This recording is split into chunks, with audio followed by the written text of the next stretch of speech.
In nomine Patris et Filii et Spiritus Sancti. Amen. Shalom Aleichem. Magandang umaga sa ating lahat, saan man panig ng buong mundo, mga nakikinig at nanonood ngayon. Atin naman pakinggan ang mabuting balita ng Panginoon ayon kay San Lucas. Glory to you, Lord Jesus Christ. Noong panahong iyon, sinabi ni Jesus sa kanyang mga alagad, "Sinasabi ko sa inyo, mga nakikinig, ibigin ninyo ang inyong mga kaaway. Gawan ninyo ng mabuti ang mga napupuot sa inyo. Pagpalain ninyo ang mga sumusumpa sa inyo. Idalangin ninyo ang mga umaapi sa inyo. Kapag sinampal ka sa isang pisngi, iharap mo rin ang kabila. Kapag inagaw ang iyong balabal, ibigay mo pati ang iyong baro. Bigyan mo ang bawat nanghihingi sa inyo. At kung may kumuha sa iyong ari-arian, ay huwag mo nang bawiin pa ang mga iyon. Gawin ninyo sa iba ang ibig ninyong gawin nila sa inyo. Kung ang iibigin lamang ninyo ang mga umiibig sa inyo, ano pang gantimpala ang iyong hihintayin? Kahit ang mga makasalanan ay umiibig din sa mga umiibig sa kanila. At kung ang gagawan lamang ninyo ng mabuti, ang gumagawa sa inyo ng mabuti, ano pang gantimpala ang iyong hihintayin? Kahit ang mga makasalanan ay gumagawa rin ito. Kung ang pahihiramin lamang ninyo ay ang mga taong inaasahan ninyong makabayad sa inyo, ano pang gantimpala ang iyong hihintayin? Kahit ang mga makasalanan ay nagpapahiram rin sa mga makasalanan sa pag-asang ang mga ito'y makababayad. Sa halip, ibigin ninyo ang iyong mga kaaway at gawan ninyo sila ng mabuti. Magpahiram kayo na hindi umasa sa anumang kabayaran. Sa gayon, malaking gantimpala ang tatamuhin ninyo at kayo'y magiging mga anak ng kataas-taasan sapagkat siya'y mabuti sa masama at sa mga hindi marunong tumanaw ng utang na loob. Maging mahabagin kayo gaya ng iyong ama. Huwag kayong humatol at hindi kayo hahatulan ng Diyos. Huwag kayong magparusa at hindi kayo paparusahan ng Diyos. Magpatawad kayo sa iyong kapwa at patatawarin kayo ng Diyos. Magbigay kayo at bibigyan kayo ng Diyos. Hustong takal, siksik-liglig at ubaapaw pa ang ibibigay sa inyo, sapagkat ang takalang ginagamit ninyo sa iba ay siya ring gagamitin sa inyo. Ang mabuting balita ng Panginoon. Praise to you, Lord Jesus Christ.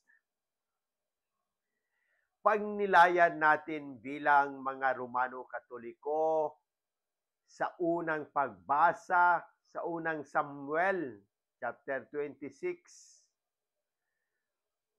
at sa ikalawang pagbasa sa unang Korinto chapter 15. Ang ebanghelyo ngayon ay isang hamon sa ating lahat bilang mga alagad ni Kristo. Tayo ay tinatawag na magmahal sa ating mga kaaway, magpatawad at maging mahabagin gaya ng ating Amang nasa langit. Sa mundong puno ng galit, paghihiganti at pagkawatak-watak, mahirap sundin ang utos na ito.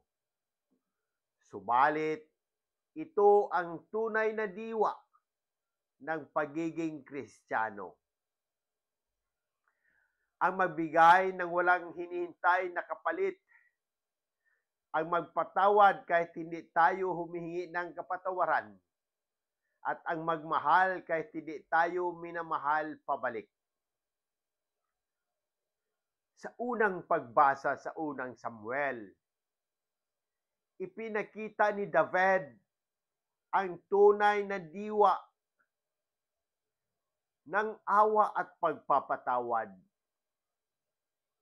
Kahit na may pagkakataon siyang gawin ito, sa halip, inilagay niya sa Diyos ang paghusga at hindi siya gumanti. Ito ay isang ehemplo ng pagtitiwala sa katarungan ng Panginoon.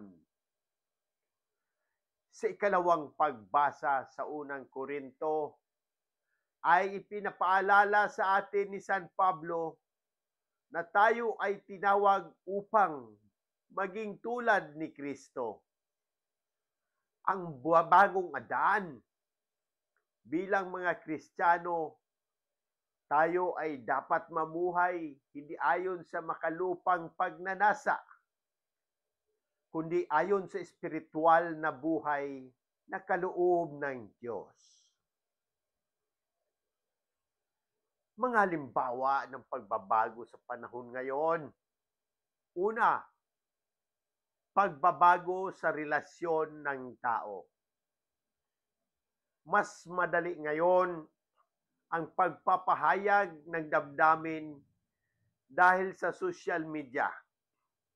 Ngunit nagdulot din ito ng paglaganap ng panghuhusga, galit, at cancel culture. Pangalawa, tugon ng simbahan. Pagtuturo ng tamang paggamit ng social media upang maikalat ang mensahe ng pagmamahal at kapayapaan. Pangatlo, paano natin mababago ang pagkakamali? Sikaping magbahagi ng positibong mensahe at iwasan ang pagkalat ng maling impormasyon o mapanirang salita. Ang pagbabago sa pamilya. Sa modernong panahon, maraming pamilya ang nakaranas ng paghihiwalay o kawalan ng komunikasyon dahil sa abalang pamumuhay.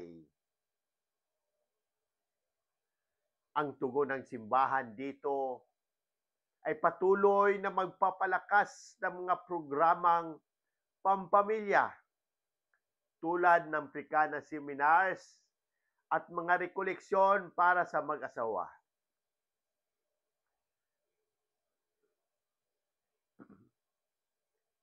Paano natin mabago ang pagkakamali? Maglaan ng oras sa pamilya, ipahayag ang pagmamahal, at gawing sentro ng tahanan ang pananampalataya. Ang paghihirap at pandemya.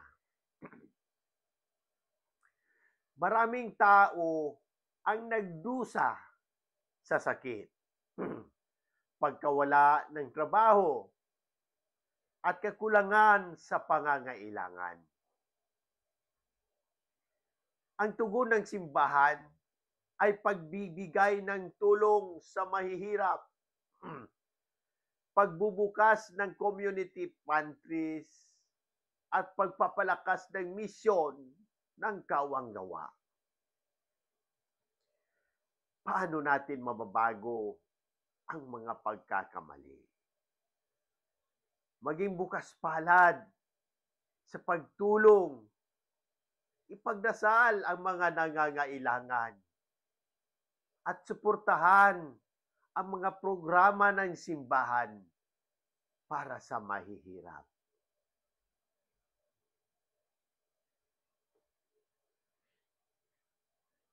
Manalangin tayo para sa lahat ng nangangailangan at para sa ating Santo Papang si Francisco.